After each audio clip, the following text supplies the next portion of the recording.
Move on with some international news headlines from around the world now. Catherine Viet's been looking through the international papers for us. Hello there. We're going to begin in Colombia. We've been showing our viewers some pictures of a candlelit peace march in Bogota that happened on Wednesday night. Now, newspapers are really closely following the latest developments as the government and the FARC rebels try to salvage their peace deal.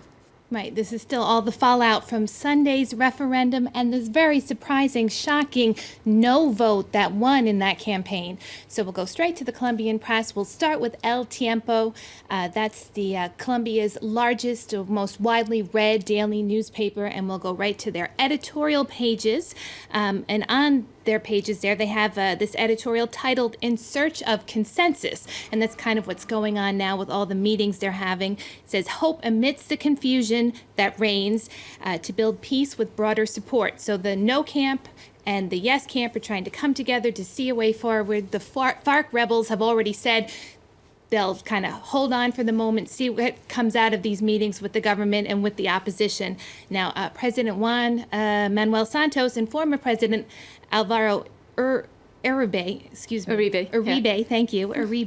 met to discuss the way forward in a long meeting on Wednesday, and the paper here says that's a very good thing. That shows that there's political will for this, and it warns that at the moment the country's kind of in this gray area. They don't know where they're going. Time is running out to save the peace deal, but it must not be squandered as a result of short-sightedness or selfishness.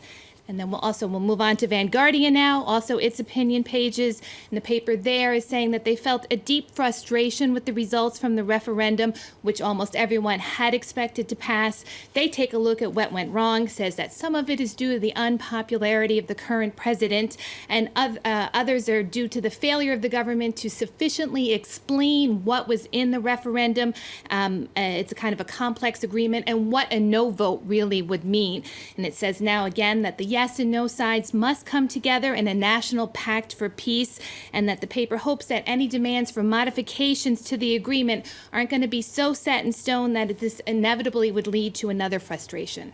Well, Colombians really have been living with this conflict for such a long time, haven't they? 52 years. There's a huge swathe of the Colombian population that's never known anything else. So, understandably, a lot of fear about what this peace deal, the previous one, might have brought. The New York Times asking whether Colombia can overcome its fears to achieve peace. Right. The paper, the New York Times as well, kind of takes a look at some of the roots as to why the referendum may have ultimately failed.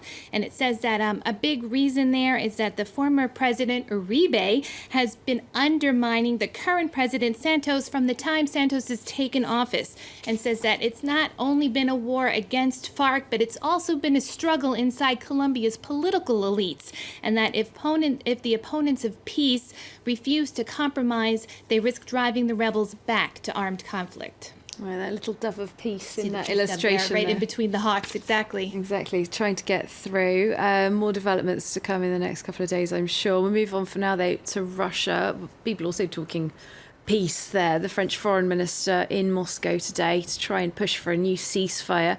Russia has been making itself very unpopular with certain players on the world stage regarding actions in Aleppo. Right, so we take a look today at Moscow Times, has a kind of an interesting article about this. I love the title. It says, "Russia, a rogue, but not a pariah yet." And I love that qualifier there.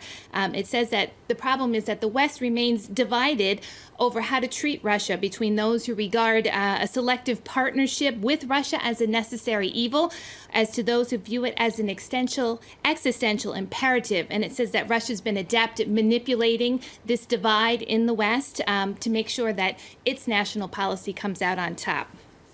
And the opinion pages of the US press are really pushing for action in Aleppo. And we have this article from the Washington Post. It's from Samir Attar. Now, this is a surgeon who works in Chicago, but he volunteered in a Syrian hospital in Aleppo.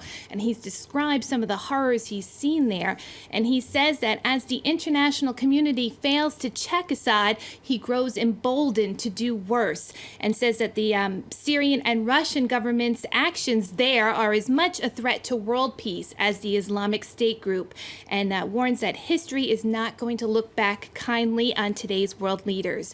And that's also a theme that's echoed in the Wall Street Journal. There's an op-ed by U.S. Senator John McCain, and he says that we must stop Assad now or expect years of war.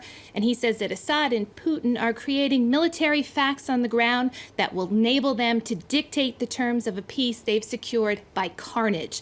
And he says that as bad as the conflict is now, it can get much worse, and that one step that needs to be done right away is to try and ground Assad's air force. All right, Jean-Marc Ayrault in Moscow today, Washington tomorrow. I'm sure there'll be more follow-up in the US papers. Thanks so much for now. Catherine Viette there with our International Press Review.